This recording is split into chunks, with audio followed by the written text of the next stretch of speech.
New York City transportation officials are proposing big changes to an existing speed camera law. The move is in an effort to combat what they're calling a speeding epidemic. CBS 2's Kiran Dhillon has more. The COVID pandemic may have cleared out city streets for a while, but it also cleared the deck for reckless drivers. New city data shows deaths among motorcyclists and drivers were way up in 2020, with speeding a major factor. We saw this year that overnight and weekends are the time when drivers are really driving recklessly. To combat this, the DOT wants to change the current speed camera law. As it stands, cameras can only issue violations on weekdays between 6 in the morning and 10 at night. But the DOT wants them to operate 24/7, including on weekends. They change behavior.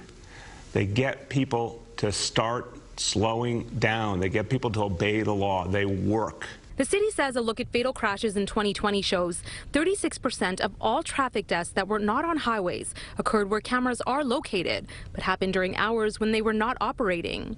Meanwhile, speeding was reduced by more than 70% at locations that have cameras.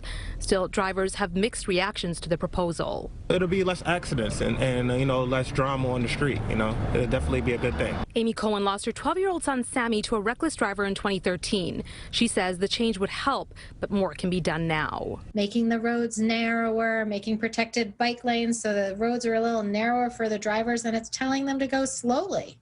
The state must approve any changes to the existing law. Senator Brad Hoylman is sponsoring the changes for round-the-clock camera operations. More people using vehicles than taking the subway, and more cyclists and pedestrians in general. So we are living on our streets during this pandemic, so we have to make them safer for New Yorkers. The DOT says during 2020 there were hundreds more speed cameras installed across the city. The department hopes by the end of next year there'll be more than 2,000 citywide. On the west side, Kiran Dhillon, CBS 2 News.